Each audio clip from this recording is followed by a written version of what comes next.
পরিচয়। যে মানুষ একাকী চলতে চায় সে অনেক কিছুই হারায়। একজন মানুষকে যদি একটা দ্বীপের মধ্যে বন্দি করে রাখা হয়, কিছুদিন পরে সে পাগল হয়ে যাবে, কারণ এটা মানুষের প্রকৃতির সাথে মিলে না। জেলখানায় সবচেয়ে অসুবিধা কি? সে কথা বলতে পারে না, মিশতে পারে না। এটাই হলো বড় শাস্তি। এই জন্য আমরা যদি আল্লাহর কাছে সম্মানিত হতে চাই, তাহলে আমাদেরকে পশুত্ব কমাতে হবে, মানবিকতা বাড়াতে হবে। কারণ আমার অভাব, আমার শূন্যতা, আমার অক্ষমতা, আমার অপ্রাপ্তি, এগুলো সব মিটানোর মালিক হলেন আল্লাহ সুবহানাহু ওয়া তাআলা। আল্লাহ যদি আমাকে দিতে চান তিনিই দিবেন।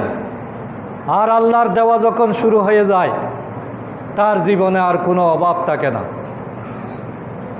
ইনকাম দিয়ে সুখী হওয়া যায় না, যদিও ইনকামের মধ্যে বরকত পাওয়া না যায়।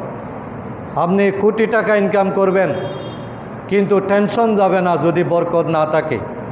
আবার 10,000 টাকা ইনকাম করেও শান্তিতে বসবাস করতে পারবেন যদি আল্লাহ তাআলা সেখানে বরকত দান করেন। তো বরকতের মালিক হওয়ার জন্য আল্লাহর কাছে আত্মসমর্পণ করতে হবে।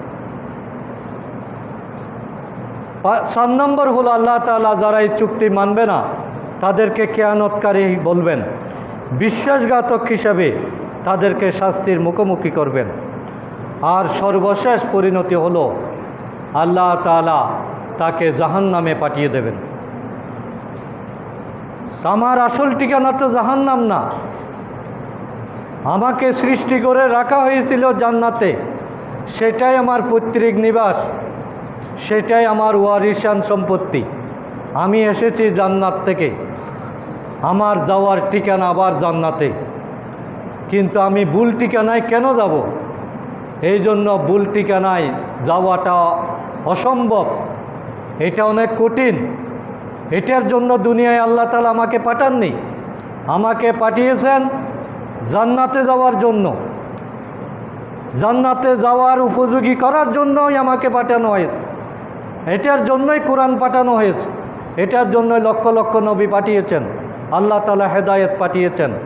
কিন্তু আমি যদি জাহান্নামে যাই, এটার জন্য শুধুমাত্র একমাত্র আমিই দায়ী।